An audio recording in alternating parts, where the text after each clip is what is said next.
অভিবাসন মার্কিন প্রেসিডেন্ট নির্বাচনে একটা বড় ইস্যু ছিল।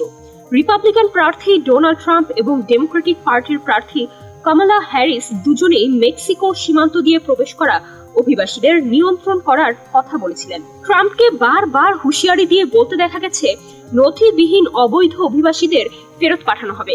এবার সত্যি নিজের কথা মতোই কাজ করে দেখালেন ট্রাম্প।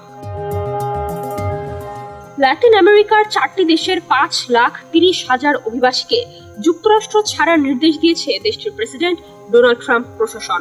24 এপ্রিলের আগে তাদের দেশ ছাড়ার নির্দেশ দেওয়া হয়েছে। যুক্তরাষ্ট্রের ফেডারেল সরকারের এক নোটিশে বলা হয়েছে কিউবা, হাইতি, নিকারাগুয়া ও ভেনেজুয়েলা থেকে আসা প্রায় 5,30,000-এরও বেশি অভিবাসীদের অস্থায়ী বৈধ মর্যাদা বাতিল করবে সরকার। এসব অভিবাসী 24 এপ্রিলের আগে দেশ না ছাড়লে তাদের পারমিট ও বহিষ্কার সুরক্ষা বাতিল করা হবে। রিপাবলিকান পার্টি থেকে নির্বাচিত ট্রাম্প অভিবাসন নীতিতে বরাবরই কঠোর অবস্থান করেছেন। তিনি দায়িত্ব নেওয়ার পর থেকেই যুক্তরাষ্ট্রে বসবাসরত অবৈধ অভিবাসীদের রেকর্ড সংখ্যায় নির্বাসনে পাঠানোর পদক্ষেপ নিয়েছেন।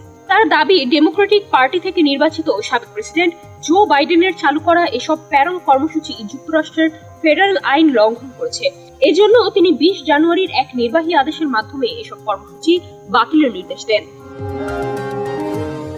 এর আগে ট্রাম্প 6 মার্চ জানান, রাশিয়ার সঙ্গে যুদ্ধের কারণে যুক্তরাষ্ট্রে আশ্রয় নেওয়া প্রায় 2,40,000 ইউক্রেনীয় প্যারোল মর্যাদা বাতিল করা হবে কিনা সে বিষয়েও তিনি শিগগিরই সিদ্ধান্ত নেবেন। এর আগে রয়টার্সের এক প্রতিবেদনে বলা হয়েছিল, ট্রাম্প প্রশাসন এই মর্যাদা এপ্রিলের মধ্যেই প্রত্যাহার করার পরিকল্পনা করছে। এই ঈদে জামা জুতো অ্যাকসেসরিজের ডিসকাউন্ট। অবৈধ অভিবাসন ঠেকাতে বাইডেন প্রশাসন নতুন কিছু আইনি পথ চালু করেছিল, যার মধ্যে সীমান্ত পারাপারে কড়াকড়িও ছিল।